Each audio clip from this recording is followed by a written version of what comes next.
అవసరం కొంచెమే అయినా ప్రయోజనం ఘనం. సూక్ష్మ పోషకాల గురించి అయితే ఇలాగే చెప్పుకోవాలని గత వీడియోలో మనం మాట్లాడుకున్నాం. శరీరానికి సూక్ష్మ పోషకాలు ఎంత అవసరమో గత వీడియోలో తెలుసుకున్నాం కదా. ఇప్పుడు ఈ వీడియోలో సూక్ష్మ పోషకాల గురించి తెలుసుకుందాం. ఇప్పుడు కాల్షియం గురించి తెలుసుకుందాం. ఎముకల వృద్ధి, నాడుల సంకేతం, కండరాలు, గుండె ఆరోగ్యానికి ఇది కీలకం.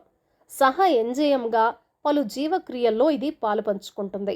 కాల్షియం లోపిస్తే ఎముక వృద్ధిని అడ్డుకునే రికెట్స్కు దారితీస్తుంది. పెద్దవారిలో ఎముక మెత్తబడుతుంది. దీర్ఘకాలంగా లోపిస్తే ఎముకలు గుల్లబారుతాయి. గోళ్ళు పెలుసుగా అవ్వటం, కండరాల నొప్పి, కండరాలు పట్టేయటం, చర్మం మీద దద్దుర్లు, పిప్పిపళ్ళు, గుండె లయ తప్పటం వంటివి తలెత్తవచ్చు. కాల్షియం పాలు, పెరుగు, పన్నీర్, జున్ను వంటి పాల ఉత్పత్తుల్లో దండిగా ఉంటుంది. పాలకూర, బ్రోకలీ వంటి ఆకుకూరలు, బాదం, నువ్వులు, చియా గింజలు, సార్డైన్స్ వంటి చేపలు, సోయా పాలు, టోఫు, రాగుల వంటి వాటిల్లో పుష్కలంగా లభిస్తుంది. విటమిన్ ఇ ఇది మంచి యాంటీ ఆక్సిడెంట్.